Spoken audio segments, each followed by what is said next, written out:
Do you think that you still struggle with that pressure to kind of like fit societal notions of like masculinity, or have you kind of like overcome that?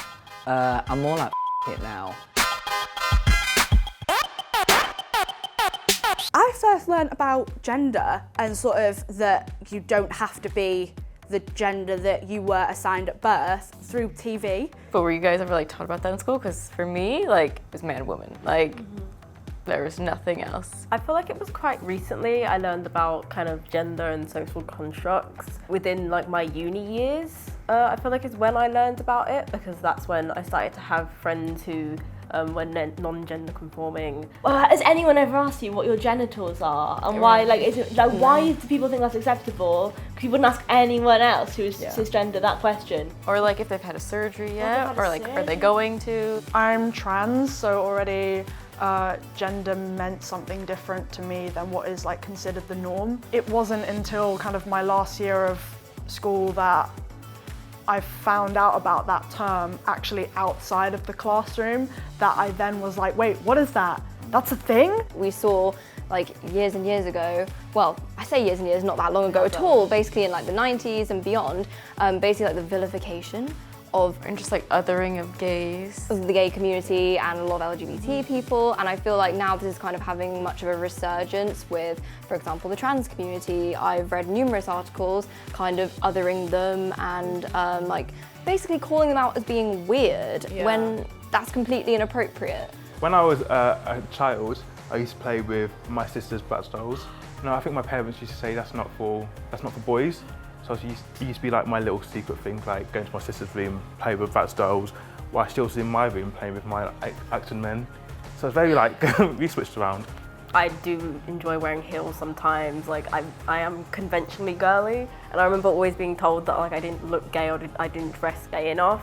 Literally in shops there is the man's side and the woman's side, and if you look like a woman, if you present like a woman, like, and you're going over to the man's side and you're trying on like a jacket or like men's jeans, it's like, it somehow feels wrong, but it shouldn't. Gender is fluid, is really important. It's something that like is, I feel at least on my social feeds and stuff, coming into like kind of the discourse more, but I feel like, for example, like teachers and stuff in schools and maybe like the older generation, I'm sorry guys, are just not clued up on it. Categorising boys and girls as two separate genders, saying boys have to be into blue, they have to play with action men, and girls have to be into pink and play with Barbies.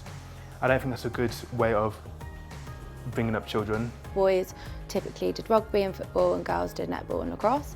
And if anyone was to do anything other than that, I know that like certain girls that want to do football, it's lesbian. I think subconsciously over the years, it was like in my head, I'm always thinking about how do I sound, how do I act in front of certain straight men, lowering the tone of my voice. It kind of was more like a protective thing in my eyes. It was sort of something I just naturally did. I have been aware of like parents nowadays that are very like, I'm gonna let my child dress in boys' clothes even if they were born a woman, I'm letting them, and I just love it. I think that it should be made clear from the get-go that gender is a spectrum. It should be sort of made clear that trans people exist, because there's so much like stigma and misinformation spread about trans people, and I think if we just kind of educated people on our existence and what that means for us, then people would kind of learn to be more tolerant and accepting. I think as like a society we need to like move away from like